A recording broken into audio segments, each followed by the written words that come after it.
What's up, guys? Thank you so much for joining me today. My name is Patricia. If this is the very first time you've ever fell on any of my videos, welcome. I'd love to see you back, so don't forget to subscribe and hit the notification bell so you never miss another video. So before we get into today's video, I do have a little bit of announcement for you guys. If you didn't know, now you know. I have a little Facebook group that I started called the Designer Life Group on Facebook, and that is just a group of ladies who desire community and are interested in personal development and intentionally living.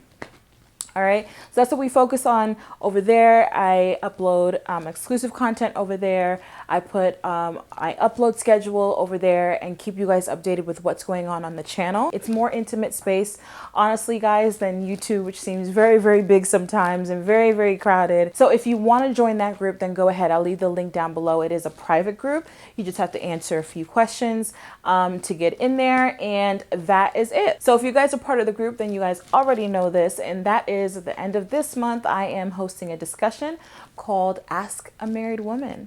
All right. And so I'm getting a panel of women together, single and married alike. And we're going to talk about dating, sex, marriage, womanhood, personal development, motherhood, anything that you guys have wanted to know. I understand that not everybody has a community in which they can be transparent in and feel comfortable in. And so I want to offer the opportunity for you to ask questions that you may have not felt comfortable to ask people in your personal life, and that you'd like to ask a panel of women and get our insight, our advice, or just listen to our experiences. So those of you guys who are in the Designer Life group have already asked your questions, and so I want to open it up to the YouTube and my Instagram followers as well to ask what you want to know. You can put it in the comment section of this video, or if you want to ask anonymously, you can follow the link in the description and ask your question there. So yes, this will go live later on in the month. So you guys will see that, and I will let you guys know as we get closer to the date. But go ahead and submit your questions now, because all your questions have to be submitted beforehand, and just so that everything sort of flows a little bit better. All right, I want you guys to be a part of it, so take advantage, y'all. Anything you've ever wanted to ask married women or singles, then go ahead and leave it below, or use the link so that you can ask anonymously. All right, let's get into the video. If you didn't know, now you know. Together we are reading The Audacity to Be Queen by Gina DeVee. Yes, that is the current book that we are reading together, y'all. And listen, I'm taking my time with this one. I really, really am.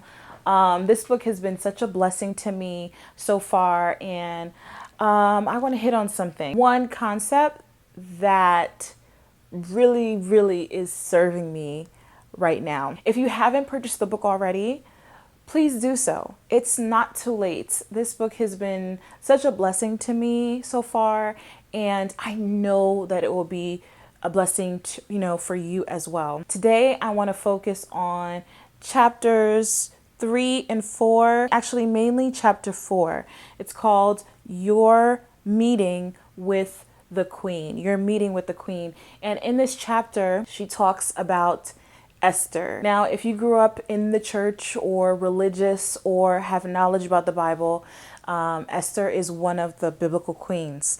And it's so interesting. As much as I grew up in the church and consider myself quite knowledgeable about the Bible in general, sometimes when we read the Bible, we can read it from a very distant place.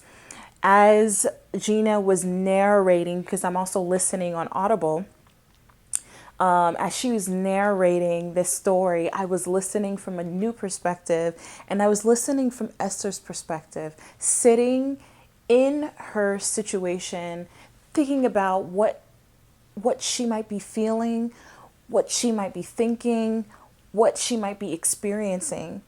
And a lot of us, really celebrate the fact that she became queen, right? And that she was chosen amongst all of these women to be a queen in spite of where she came from. There's more to it than just that. It's more than just a Jewish woman that becomes the Queen of Persia. Again, as she was telling this story, and I don't want to give too much of it away because I really do want you guys to listen to her explanation of the story.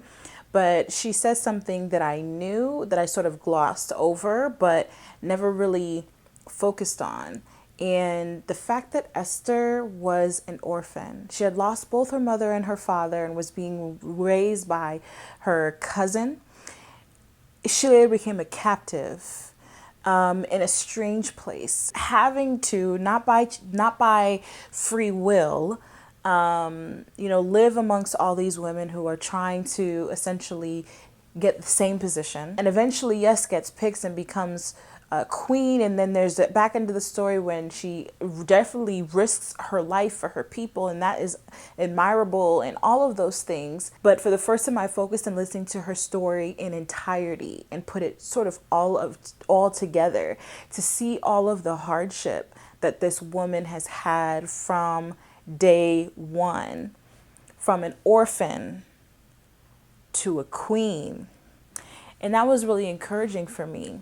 Sorry, y'all, editing Patricia here. I just had to add another thought. And really, when I started to put myself in Esther's shoes, I had to think like she was orphaned. And when she was orphaned, and she had to move in with her cousin, was she thinking in that moment, yeah, I'm about to be queen of Persia one day? I know I'm orphaned right now, but I'm about to be a queen that's going to risk her life approaching her husband and asking him to spare her people. Yeah, I'm about to be something big someday.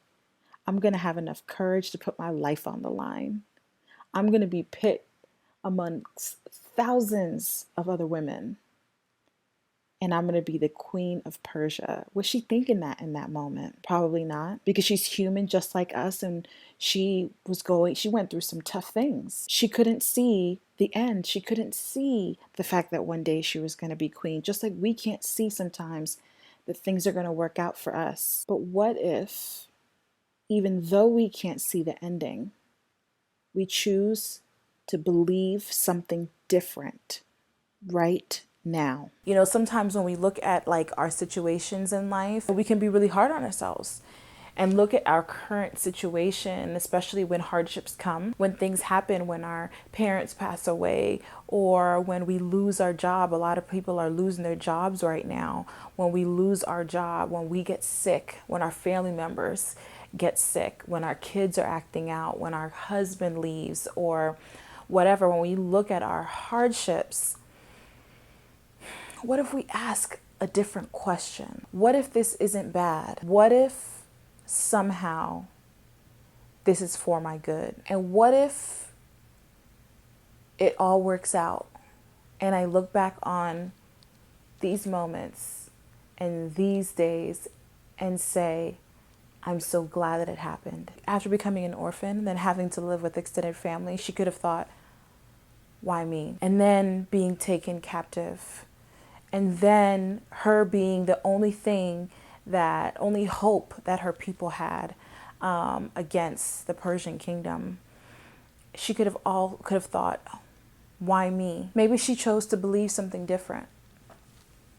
And what if we choose to believe something different? That maybe this isn't all bad. Yes, it looks bad. It feels bad. Yes, it feels like everything is just up in flames and nothing is going right. But what if? What if this is good? What if this works out?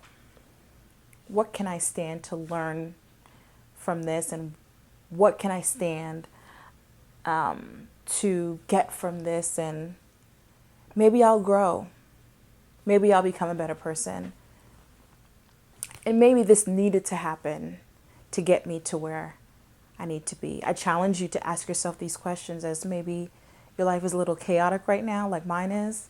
Maybe your life is perfect. I don't know, but I'm just not that person right now. And ask yourself those questions. Instead of sulking, ask yourself, but what if this is good?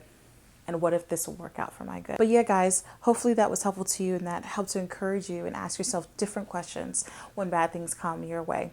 I love you guys so much. I hope you guys are well and in good spirits whenever it is that this video meets you. And I will see you guys soon with another video. And as always, God bless.